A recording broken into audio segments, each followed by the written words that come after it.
দুদিন আগে ত্রিপুরায় বিএসএফের উপর হামলা চালিয়েছিল বাংলাদেশি দুর্বৃত্তরা। লাঠি কুড়ুল নিয়ে ঝাঁপিয়ে পড়ে বিএসএফের অস্ত্র ছিনতাইয়ের চেষ্টা অবধি হয়েছিল। এবার সেই ত্রিপুরাতেই ভারতীয় ভূখণ্ডে ঢুকে ৩ শ্রমিককে বাংলাদেশে তুলে নিয়ে গিয়ে অত্যাচারের অভিযোগ উঠল। ত্রিপুরার সিপাহীজলা জেলা, এপারে কমলাসাগর, ওপারে কুমিল্লা জেলার ব্রাহ্মণবাড়িয়া, মাঝে কাঁটাতারের সীমান্ত। সেখানে 0 পয়েন্টে কাঁটাতারের ওপারে 150 গজের মধ্যে ভারতীয় ভূখণ্ডে চাষাবাদের কাজ করেন সিপাহীজলা জেলার নন্দকুমারের বাসিন্দা এই 3 জন। ক্যান্সারে নেই আর ভয়, NCRI হবে এর জয়। আপনাদের ভরসা নেতাজি সুভাষচন্দ্র বোস ক্যান্সার হসপিটাল। অভিযোগ, মঙ্গলবার আন্তর্জাতিক সীমান্ত পেরিয়ে ভারতীয় ভূখণ্ডে ঢুকে এই 3 জনকে বাংলাদেশে তুলে নিয়ে যাওয়া হয়। চলে মানসিক অত্যাচার, হুমকি, হুঁশিয়ারি। এরপর 3 জনকে প্রথমে সেখানকার কসবা থানা, পরে ব্রাহ্মণবাড়িয়া থানায় তুলে দেওয়া হয়। এরপর রাত প্রায় 12টা থেকে 1টা নাগাদ ছেড়ে দেওয়া হয় থানা থেকে। এই 3 জনের দাবি, শীতের রাতে কনকনে ঠান্ডায় কোনো ক্রমে জঙ্গলে রাত কাটান তারা। পরদিন সকালবেলা বিএসএফের তৎপরতায় তারা দেশে ফিরতে পারেন।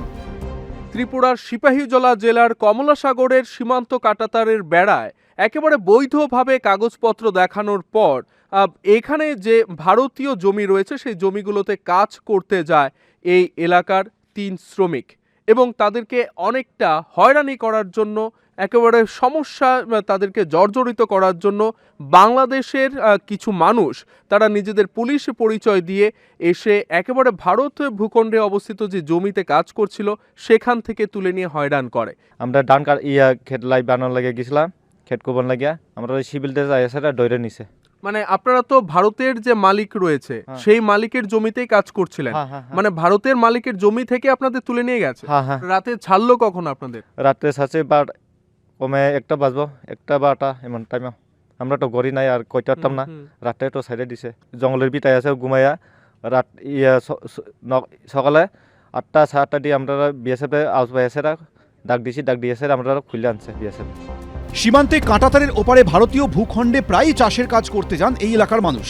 এই ঘটনার পর রীতিমতো আতঙ্কে রয়েছেন তারা।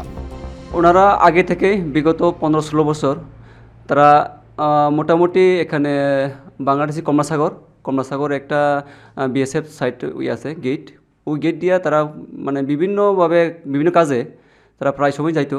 তারা গরিব মানুষ, প্রায় সময় যায়। তারা বিএসএফে বিভিন্ন ডকুমেন্টস দেখেই তারা আয় আর স্যার। বাংলাদেশে অটোমেটিক্যালি তারা ধর্মলয়া বিবাদ সৃষ্টি হয়েছে। তো এই ক্ষেত্রে এখন তারা ইন্ডিয়ান যে কোনো লোক পাইলে তারা এইভাবে তারা বিভিন্নভাবে আক্রমণ করে বা ক্ষতি করতে চেষ্টা করে আর কি। এই 3 ভারতীয়কে উদ্ধারের পর মধুপুর থানার হাতে তুলে দেয় বিএসএফ। সেখান থেকেই গ্রামে ফিরে আসেন তারা। বাড়ি ফিরলেও এখনও চোখে মুখে তাদের আতঙ্কের ছাপ। প্রসেনজিৎ সাহা, এবিপি আনন্দ, ত্রিপুরা।